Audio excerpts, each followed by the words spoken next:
निर्मला सीतारमण पत्रकारों से बात कर रही हैं, सीधा लिए चलते हैं। चुनाव हारना, पार्लियामेंट का चुनाव हारना उनको अभी तक डाइजेस्ट नहीं हो रहे, मतलब पछताना मुश्किल है उनको, इसीलिए उस फ्रस्ट्रेशन में आकर के ऐसे बिहेव कर रहे हैं। मैडम आप जयपुर में रहे हैं, ब्रिक्स की मीटिंग हुई है मैडम, 2 दिन यहाँ पे हैं।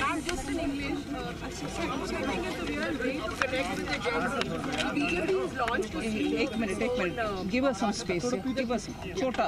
The BJP has launched its own outreach. The Chief Minister sending a letter to all the children who are in class, the one who are turning 18. There's also, the BJP is going to need students, talking to families. So obviously this thing has worked out politically, and you were once the spokesperson of also in the party. That there's a level, and you have to reach out to the Gen Z at various levels, at family level, at at the education level.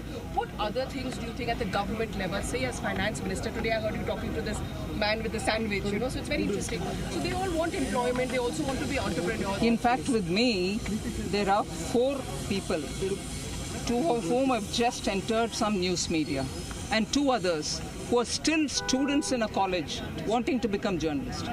I have requested them to travel with me, talk to me, also talk to anybody else who have come for the BRICS summit. Ministers from other countries have come, get a feel, get an experience of what is going on, and then move around to see what the political worker is expected to do. So I'm open, I love to be with them. In fact, in the train we were talking, they've been asking me a lot of questions. And I can see all my colleagues also engaging. It is not just because we are party in power now. Every party, if it wants to voice the concerns of our society, will have to deal with every generation, more so with the youth, because I was saying somewhere just now, more than just about 50% or slightly above it is the total under 30 population of India. We need to engage them, we need to understand them, we need to see what the aspirations are, and therefore work accordingly for it. At every level, as you say, we'll have to engage. Ma'am, also in the BRICS, you said that it was very important to get private players into infrastructure because the public outlay is not matching. So how do you see that? I mean, what are the and you said you would make policies also, sort of make it easier. Hey, 1 minute, या मेरा request है भाई, हम महिला को सम्मान करते हैं, मगर वो आपके साथ काम करते हैं, थोड़ा तो जगह दो उनको। आप आ रहे पीछे से कोई सर पर रख थोड़ा please.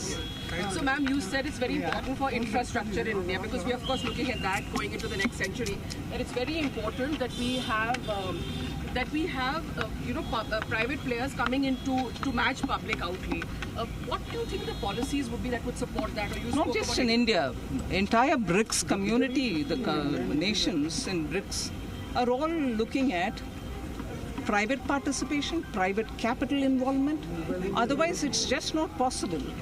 Not just for your infrastructure, but today infrastructure is also getting infused with sustainability. Can you continue doing it with regard to keeping your nationally determined goals for climate change? So that is not just for India. Every country in the BRICS is also concerned about it. So when you're looking at it, it is impossible for just the governments to fund. You need private to come in. But on what terms will they come in? These are the kind of things which we have had a discussion on. Thank you. But Jaipur, you've been very good. Thank you, ma'am.